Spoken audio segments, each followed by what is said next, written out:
warm welcome to all of you.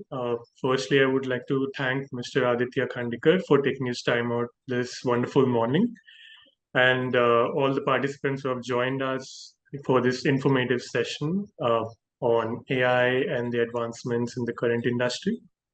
So we'll start off with an introduction of who Mr. Aditya Khandikar is.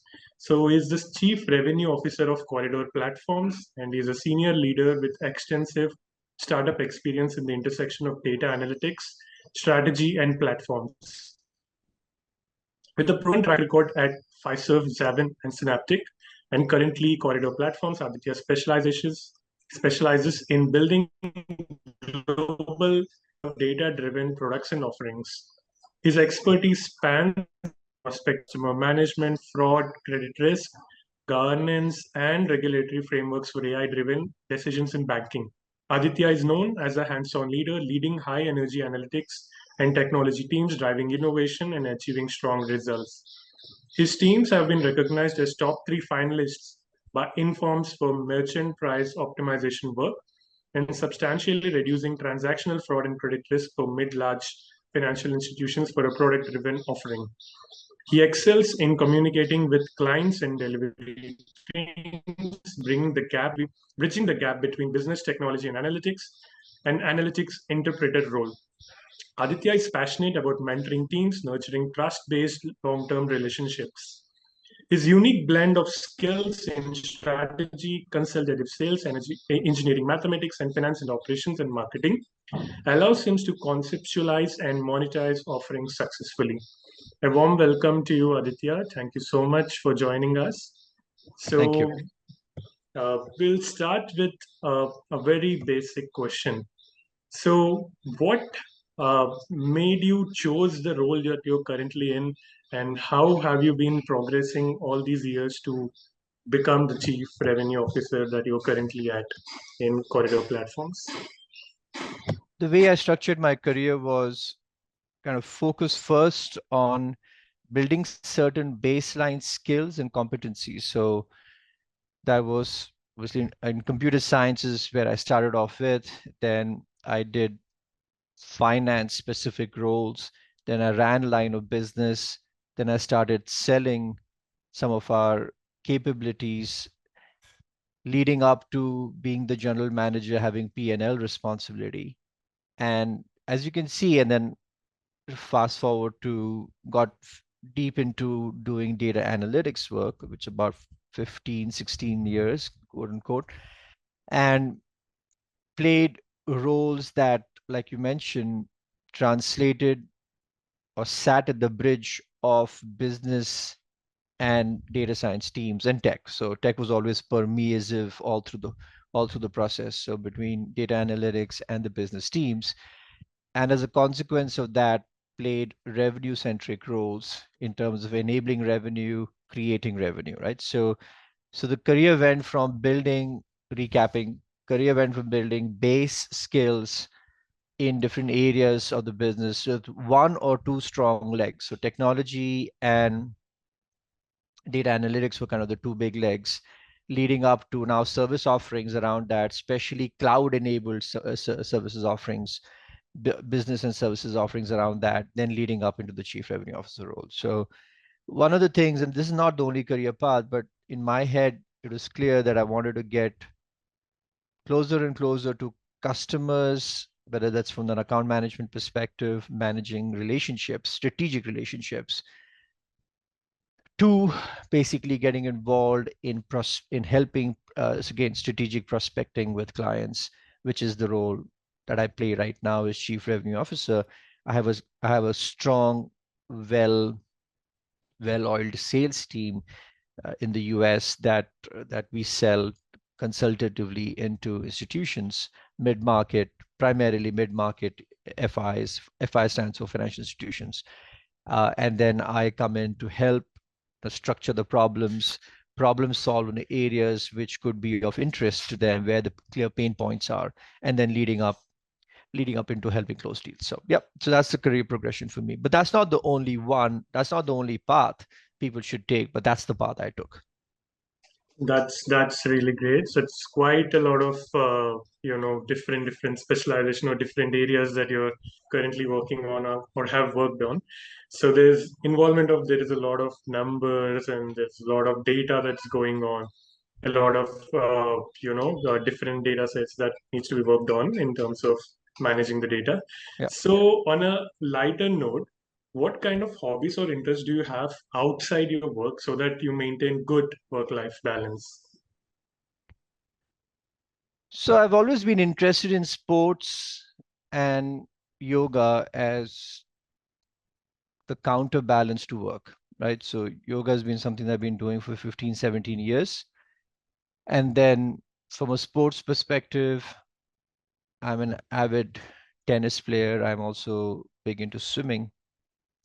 And I used to play golf. I don't have time for that anymore. But yeah, those are the things that I do. So the counterbalances in life are important.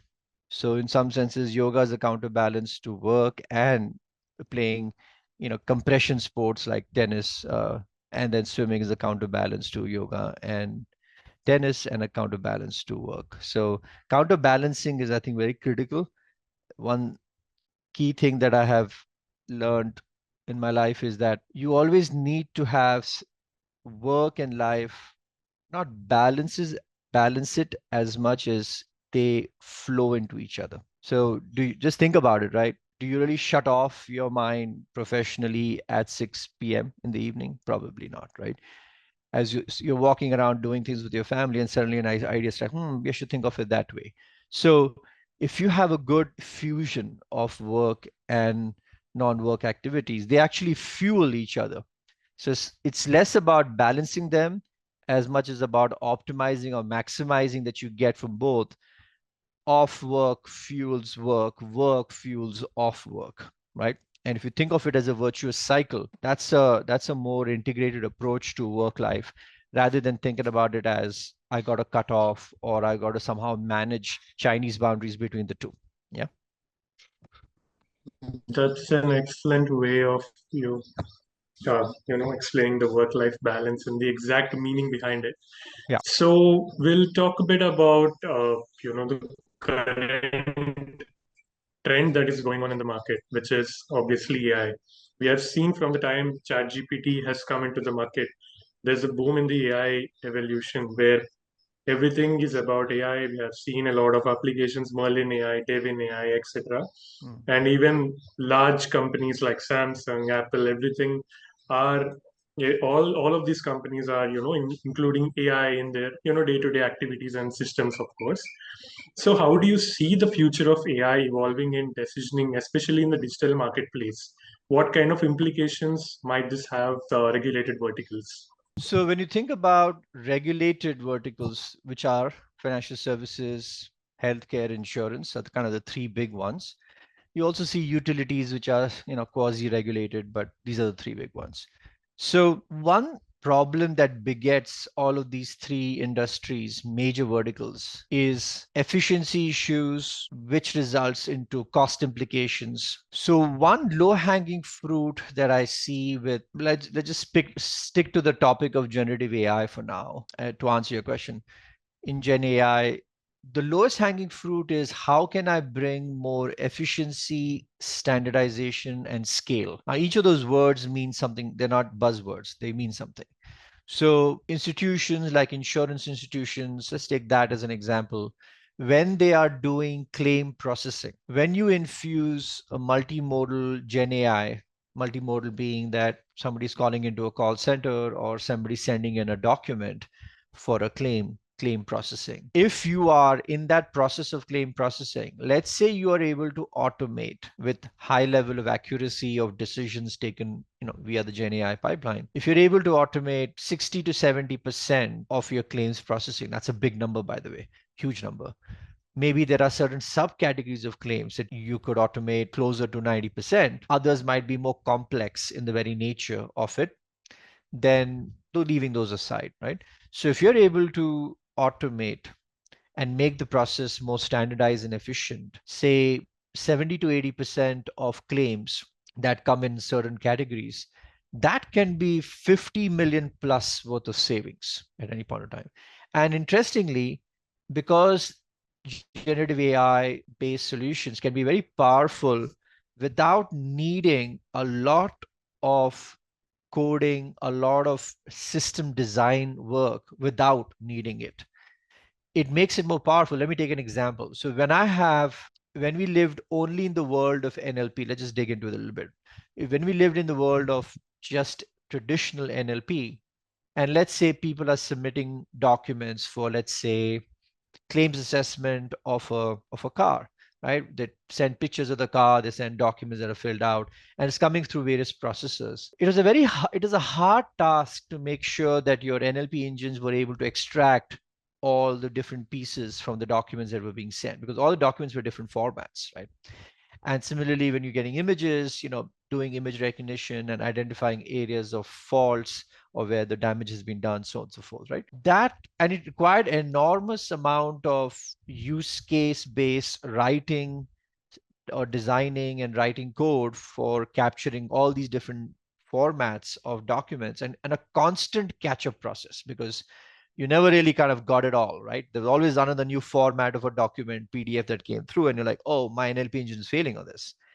With generative AI, that burden has now moved into the generative AI solution itself, because you're prompting the generative AI engine saying, listen, give me the basic details of this person, give me the income level, say, of this person, give me the core issue that they've identified for which they're seeking an insurance claim.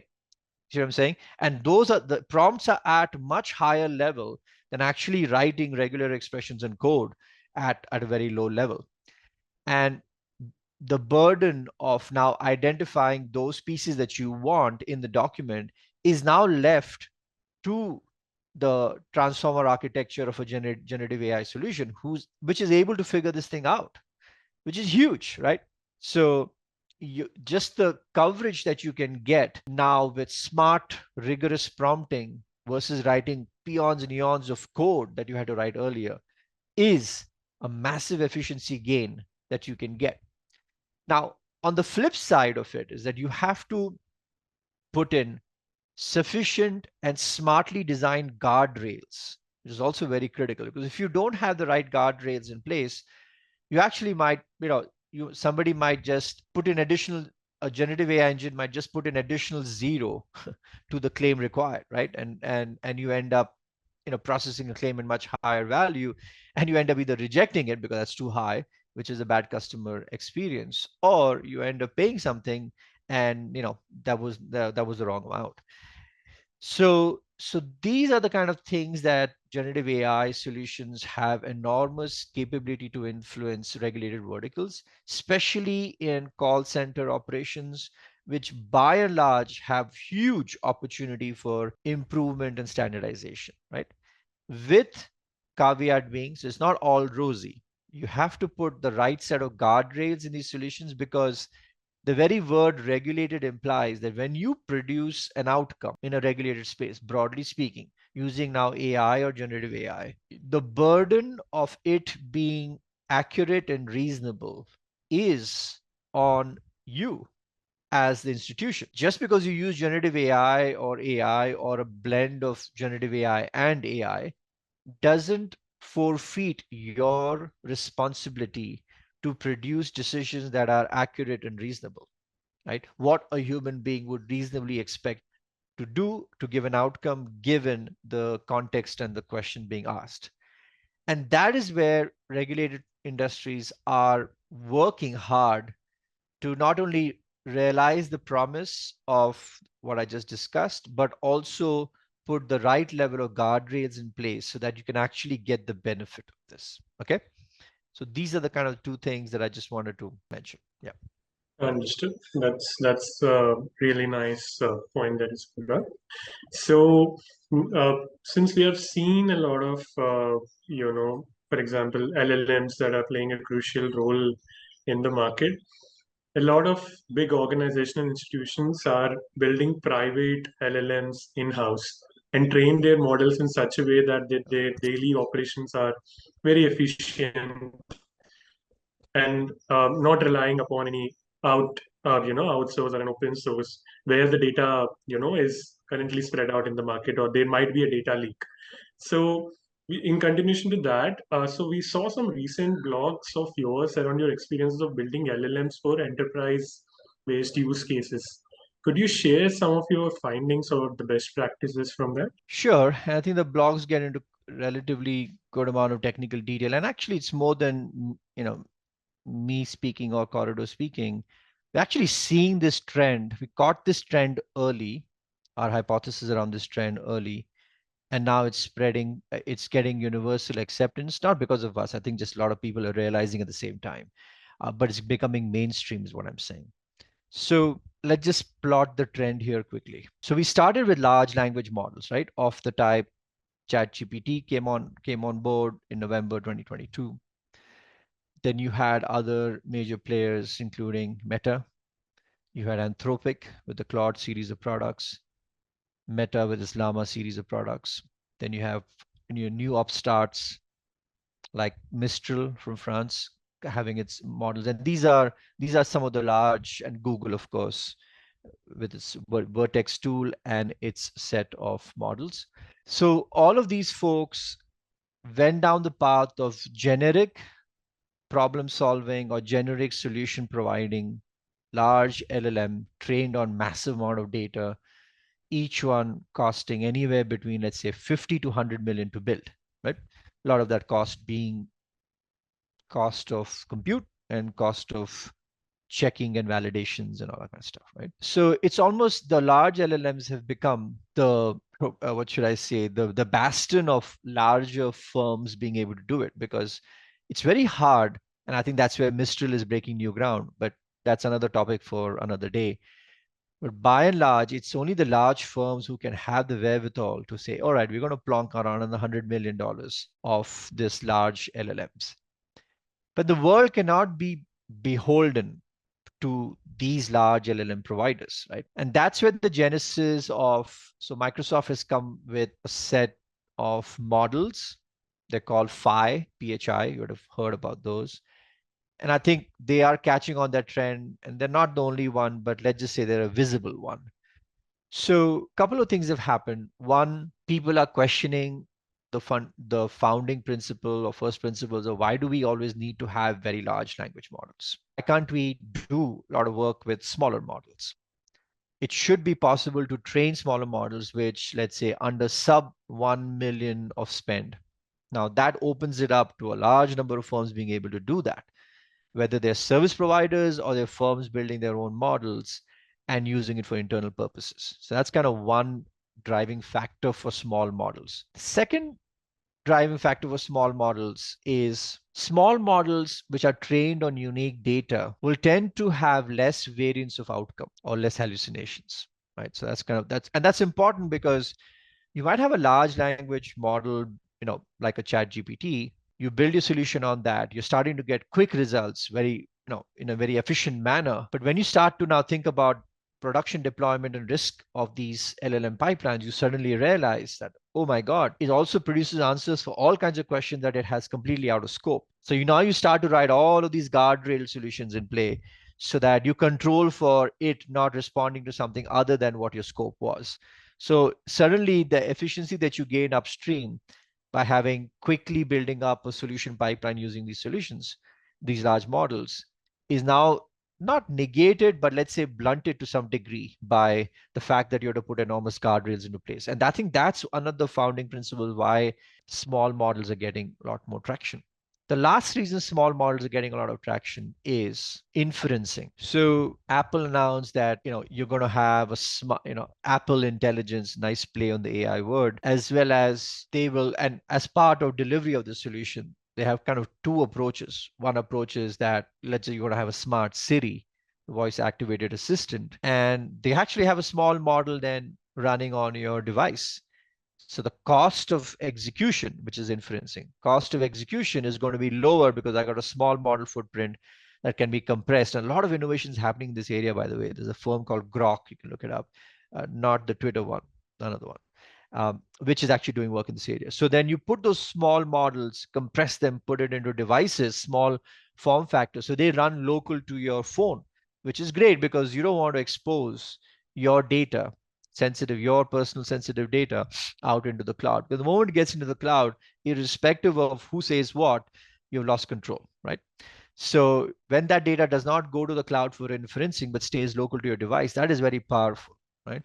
So I think that's another trend that I'm observing is that smaller models, the imperative that inference cheaply in simpler devices, not requiring enormous compute capacity, is another reason why small models are becoming important. Finishing up the thread of the Apple example.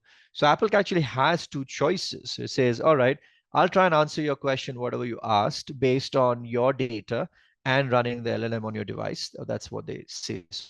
And then they have a second option where the question is complex. Then they'll say, okay, then what I'm going to do is I'm going to have like a chat GPT solve the problem. But they ask you, is it okay if I send this, your data to a cloud delivered solution through the, through the wireless capacity or wireless throughput that you have on your phone, and let somebody in the cloud, in this case, OpenAI, answer your question, give you responses, know that your data now has left your device. So they're giving you both options. And I think that blend is important and smart because let's say 70% of your day-to-day questions are things that can be resolved locally on your phone and you get strong customer satisfaction. But there are probably 20% of your questions which are much deeper, which require a lot more knowledge, context knowledge to address those questions. And that context knowledge is beyond what's on your phone, right? So if you ask a technical question in analytics, the chance that to your phone, the chance that, or Siri in this case, the chance that that data, context data for that question probably does not reside on your phone because it's something they're wanting to learn, which means you don't have any data on that. Now, that implies that that question will need to go to something like an API call and get the responses back. Maybe some of that data comes in and sits, the responses come sit on your phone. Next time around when the question is asked, now you might actually be able to leverage your phone for that. So you see where I'm going with this, right? So I think the blend approach is where we're going. And I think it'll be a blend of large models and very industry or use case specific small models, where the imperative right now is not just the fantastic, wow, we are blown away by the capabilities and we sit in wonderment of these large LLMs, but moving to more practical considerations around risk management and inferencing costs and making this available on smaller and smaller devices without needing very large computes for inferencing.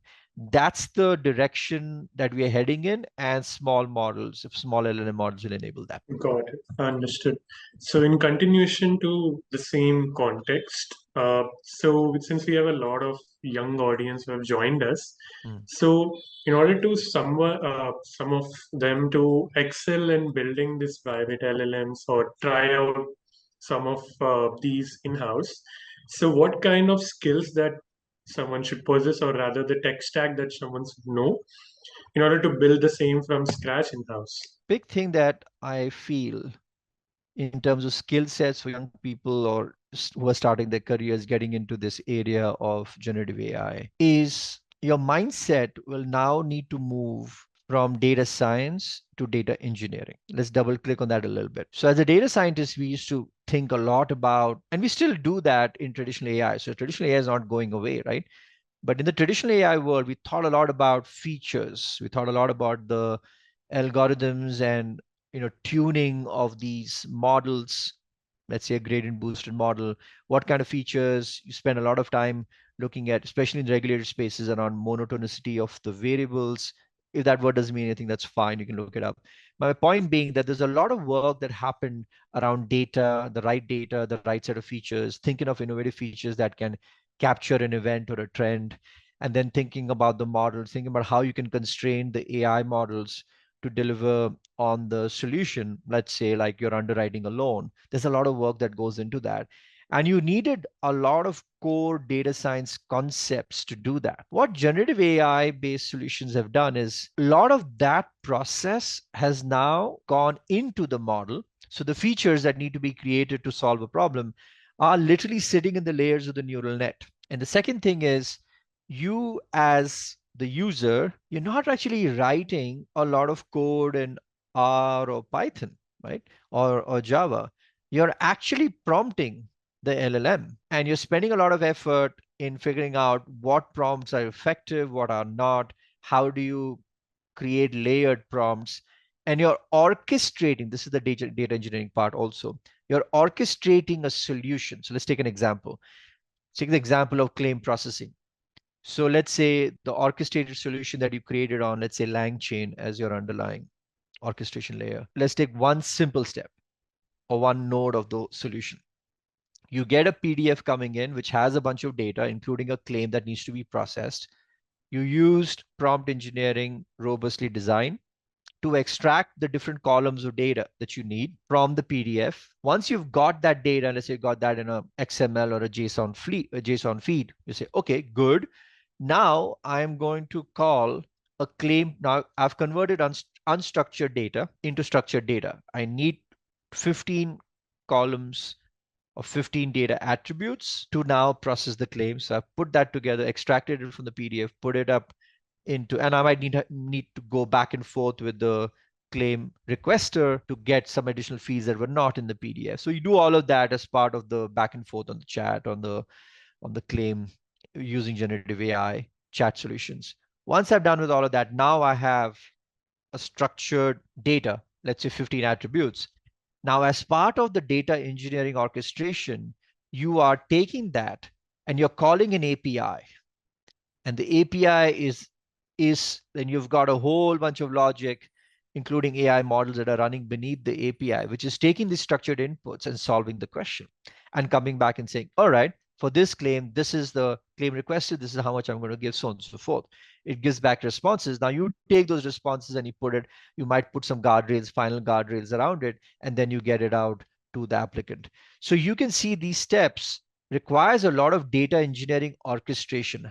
In all of this thing that I just told you, how much of effort did you actually put in creating features? Well, not a lot. You spend a lot of effort in putting together the JSON object. That's data engineering. You called an API, data engineering. You got the response back. You have to funnel it out into a front-end application, data engineering, right? So you can see I'm doing less and less data science and a lot of data engineering, putting this entire package into a solution workflow that goes into production, data engineering. So that's kind of where we are heading with this, is we're heading more and more into saying that I have these powerful building blocks and I'm using these building blocks and putting together a value chain. And now is that a 60-40 split between data engineering and data science? That's intuitively feels to me as being that. But once you understand that, you have to now think about building blocks, stitching it together, building the solution, and then testing a lot of that solution to make sure that outliers are handled for. Again, a lot of scripting around that area. So that's where this world is heading towards. So understanding Llama Index or LangChain as orchestration layers, obviously your language of coding probably is going to be Python in a big way, but then understanding prompt engineering, and also lot more now, you will have to be able to connect to the business problem, because the language in which you are writing your prompts is English primarily, almost like this is pseudo English, right?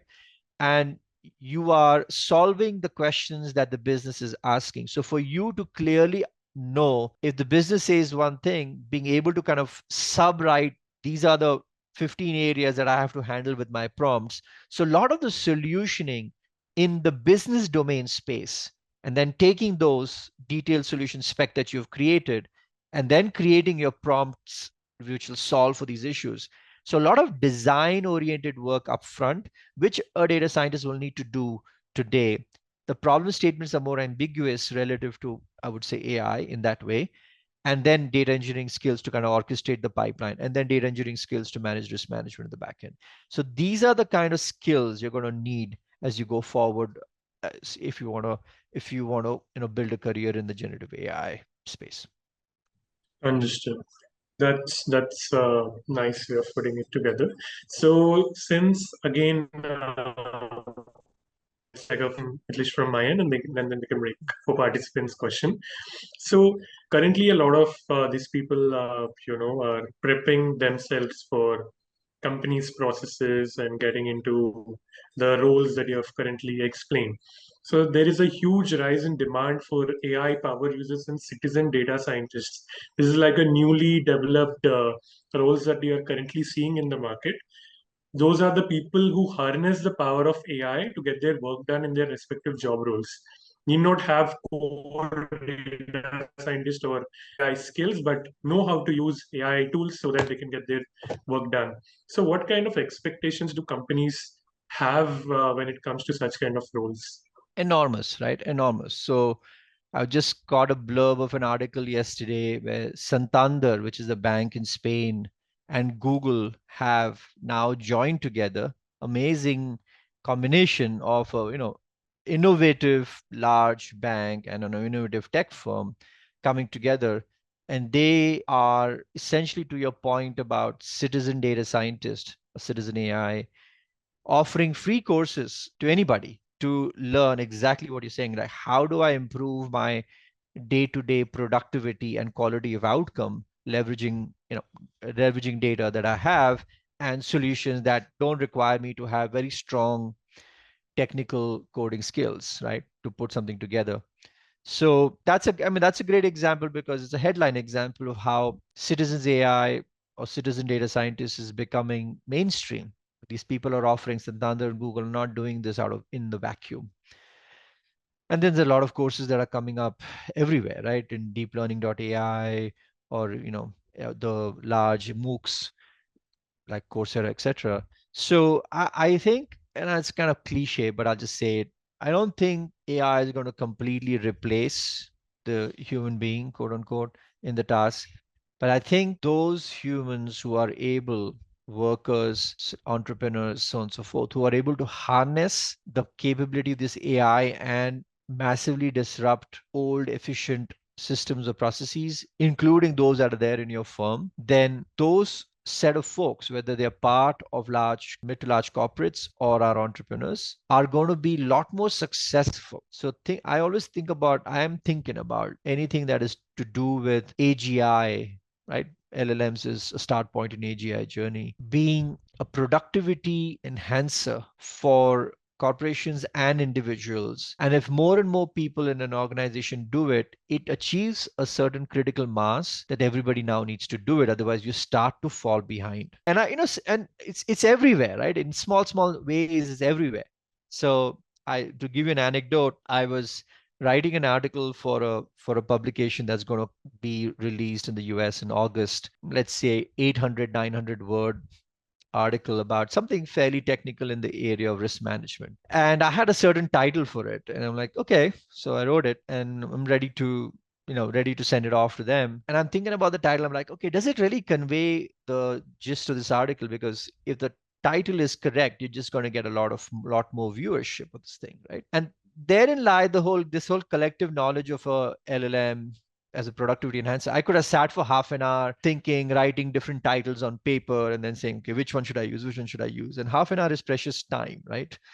And I'm like, okay, what should I do here? It's like, hey, why don't I just push this into Bing Chat, right? Give it to uh, an OpenAI solution and say, hey, here's my article. All right, you can crawl it. I'm okay with that. And suggest me 3 or 4 titles which will work. And that the whole thing got done in a minute or less. I mean, I refined it a little bit based on, and I got 3 really good titles, and I ended up using one title. And then I made, so what could have been a 45-minute task for me, and I don't know how well I would have done it given the time pressure, etc., to kind of get that thing done, versus harnessing the capability of AI and within 5 minutes or less, actually having a really good title and feeling very comfortable now about sending this article. It's game changing, right?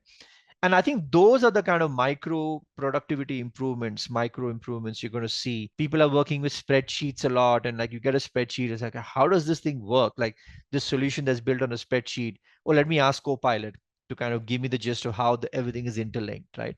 Being able to ask that question. Or you want to enhance it and say, I want to do this. Can you tell me, given this solution on a spreadsheet, how do I enhance it to achieve this? And it comes back with like, okay, this is what we potentially could do, versus spending a good couple of hours trying to figure it all out and then figuring out where you're going to do your things. It just raises this whole bar of productivity and quality of outcome. And these micro enhancers, in some cases they could be major enhancers. That's what institutions where people work, or if you're doing your own thing, you're going to be looking for that kind of thing, right? And that'll become now table stakes. So those who are not up there, who are not leveraging these capabilities, will fall behind relatively. Okay, so those are some examples here. Thank you. Thank you so much for that. And we have some questions coming up in the Q&A section and also in the chat. We'll start with the first one. As ChatGPT 4.0 now allows to add media and docs, is it safe and will it maintain confidentiality of the data shared? Safe, yes. Maintain privacy. I think that's what you said. Privacy of the data. No, that's it. In the sense that, I mean, you see the disclaimer that ChatGPT puts out today, even in the when you're prompting, it says, hey, if you give us any data, then be aware that we can use it to improve the intelligence of our platform. And I applaud them for that. They're being very clear. They're being very transparent about that. So you really have to be careful on that dimension of whenever you're sharing something, be aware that that data is being hungrily, fed into for the next iterations of that solution. When I submitted that article that I wanted to write and get the headline for that, the quid pro quo was quite okay for me, in the sense that if it crawled it and somewhere it shows up in some other outcome, I'm okay with that, right? Because anyway, this article will become public, and the quid pro quo was I was getting a good title coming out of it. So I was okay with that. But the quid pro quo might not work out everywhere. Let's just say you fed, hypothetically, you're working in a trading firm and you fed a whole bunch of, let's say, 2000 transact trades on a particular security. You fed that into the ChatGPT, said, hey, identify an anomaly for me, or identify an arbitrage opportunity. Let's say it was trained well, it might actually come up with a good answer for you. The quid pro quo doesn't really match out, because you're giving them proprietary data which otherwise would never have left your firewall. So should you be allowed to do that? Probably not, right? That'll be a regulatory ding right there. So in that situation, then you have to look at in-house model. It doesn't stop you from doing these things, but it implies that you'll probably buy enterprise chat GPT, or you might take some of these models like Claude or other kind of models that are in-house, like Llama, Meta's Llama series of products, and actually install them in-house and then run this entire solution in-house. So that's your other options that you have available to you. So those are the things that you should just keep in consideration as you think about privacy on data and safety. Understood. So there's a common question by two of our participants. I think we can just mix them and I'll just give you the query. What are some of the viable career options in data engineering and AI for professionals with 2 years of experience in marketing? And how can they leverage their marketing background to transition successfully? And the other one says, what type of internships or projects should one pursue to build their AI skills and experience? Oh, it's big questions. Maybe we can at the end of it we can finish out our session. Yeah. So I think as marketing professionals, if you want to get into this area, I feel like the barriers to entry for non-tech, non-data science folks to enter into the generative AI space is actually lowered, because some people are very good at structured problem solving, but have a mental block when it comes to writing code, right? Like, I don't know if I can really write code. So in that context, the fact that you're able to instruct an LLM with pseudo English type of construct and leverage your problem solving skills, domain understanding, both, as long as you have those skills of being able to take a problem, deconstruct it into a set of solution steps, have the rigor of structured problem solving, and then yes, have some ability to understand and iterate a solution through rigorous prompting. If you're able to do these kind of things, then you can make a transition from a marketing career into a generative AI without actually having a very strong background in NLP or strong coding skills. You might still need somebody to help you orchestrate an entire pipeline, let's say on LangChain, right? So everything might not just be yourself be able to do it, but then you also have more and more code completers, right? That we're seeing copilots, where you might actually be able to get block codes where you can put all this together, but you still probably need a little bit of technical help. I'm kind of saying like 60% of the problem statement could be done by you, and 40% with the data engineering support, right? So the barriers to entry have definitely reduced in the Gen AI space, right? And as an example, if you were doing work with NLP, just think about it. Like, you need to understand right from the basics of regular expressions to how do I code this in Python, and how do I, how do I use various NLP libraries to, find entity extraction. It was not easy. Like, or you had to have a lot of foundational knowledge, and have to go through a couple of courses till you felt comfortable that you can actually solve a new problem beyond the course material. So the barriers to entry were much higher earlier. I think those barriers to entry have come down a lot, and we spoke about this earlier in the session today. So yes, I think if you have the structured problem solving mindset and you have good domain expertise in terms of what you want to get done, then your path of entering into this area and creating solutions with generative AI are definitely higher, much better than before. You don't need to have a lot of technical baggage that you need to carry. And baggage is the wrong word, but technical foundations that you need to carry. Okay, so that's one. Second question: what kind of internships? I think internships where, if you are able to get internships where you are part of a team that is building a generative AI solution to a problem statement. So there's maybe 2 or 3 people where you're doing something, your thing, then somebody's doing the technology piece, somebody's helping out in the deployment of it. If you're able to be part of a team that is kind of doing something in this way, or since you're tactically talking about internship, like you are testing a generative AI solution before it goes into production, or you're involved in productionizing a generative AI solution that's already been built on the cloud. These kind of things are all very nice building blocks that are going to be required for any solution that you build in a professional job, and any case experience that you build in this area will be helpful as you look for jobs. That's it. So I think those are the kind of areas you should look at in terms of securing internships, right? Either on the build side, evaluation side, or productionizing side. If you're able to do something like that, that'll be pretty powerful. Thank you. Thank you so much, Aditya. I believe now we can end the session. Yeah. So thank you so much for taking your time out, to you and to all the participants for joining this wonderful session. It was surely very insightful. So we'll have a lot of more, upcoming sessions from Mr. Aditya, where we can discuss a lot more about how the AI is being evolved and how the job roles are being evolved, what kind of advancements that are currently going on, etc. So that's it. So we can end the session now. Have a very great day.